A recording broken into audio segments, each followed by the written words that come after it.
আমরাগুলি এলায় যেমন চারিপাশে আন্ধার দেখে যাচ্ছি, আমরাগুলি আন্দোলন করে গেলে, আমার চুক্তির কথা কবার গেলে আমারগুলি এক রানিং পার্টির থাকিয়ে বিরোধী পার্টি সবাই আমার বিরোধী করে। সরকার পক্ষে থাকি তো বিরোধী করাই হয়, সরকার পক্ষ আমাকে দেয় করিয়ে কোনোটাই দেয় না।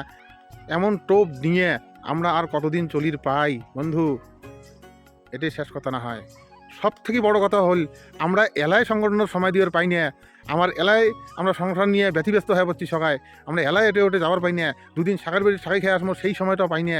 এত আমার দৌড়, অথচ কামাবল আমরা বড় হওয়ার পাই না। আমার বলে এমন করে সংসারের ঘাই টানতে, সংসারের ভিতরে ছুটতে যাবার লাগছে।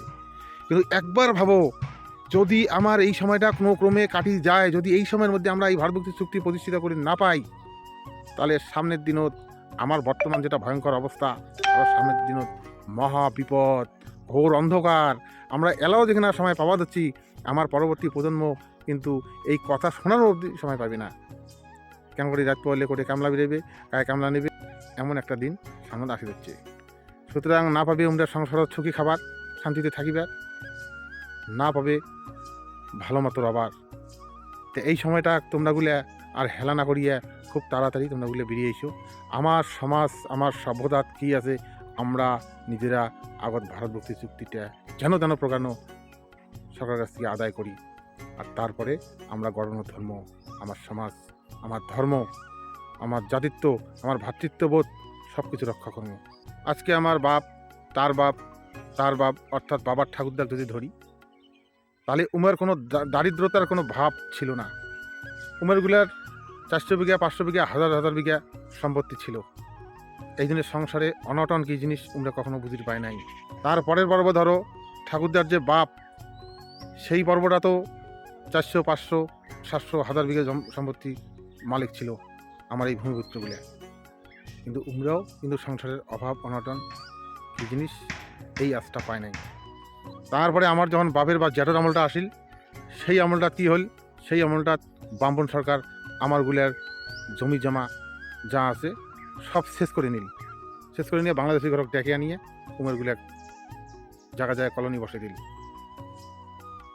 তারপরেও আমার বাপ কাকা জ্যাঠের ঘর সংসারী আজটা কী জিনিস কিছুটা অনুভব করছে, কিন্তু ফুলফিল অনুভব করতে পায় নাই। কেননা ওই সময়েও সরকার শেষ করার পরেও সিলিং বোধহয় 18 বিঘা বা 10 বিঘা 12 বিঘা অবধি ছিল।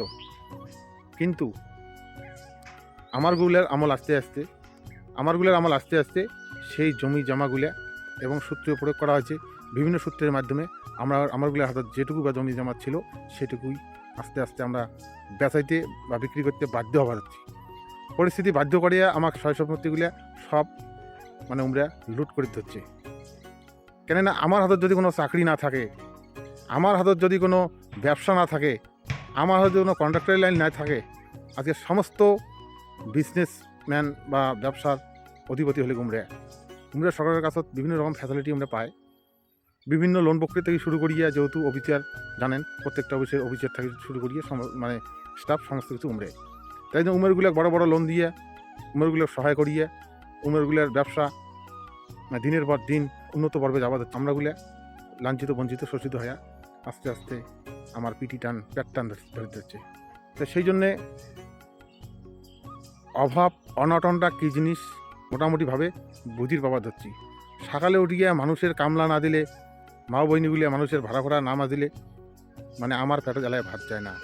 তাহলে চিন্তা করো, আরও যদি আমরা কিছুদিন বিতি যায়, আমার পরের যে স্টেপটা আসবে, আমার প্রজন্মের পরের যে ধাপটা আসবে, সেই ধাপটার কবলত তাহলে কী হবার পায়?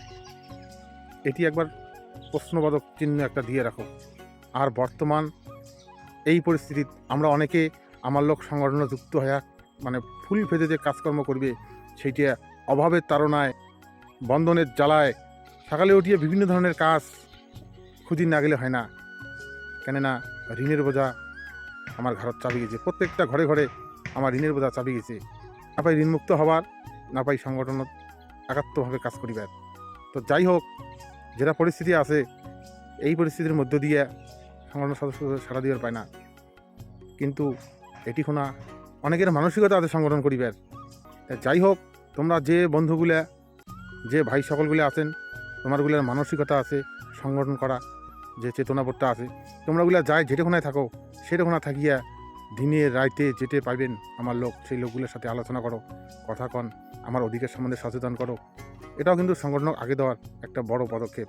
এই জন্য চুপ করি না রয়া যায়, যে কটা দিন বাকি থাকবো প্রত্যেকটা দিন যাতে অন্তপক্ষে 10 জন 20 জন 30 জন 100 জন যতক্ষণ না পাই আমরা লোকগুলো একজনে কয়া দেওয়ার পাই, লোকগুলো যেন বুঝির পাই যে ভাই আমার অধিকার ছাড়া আর কোনো উপায় নাই।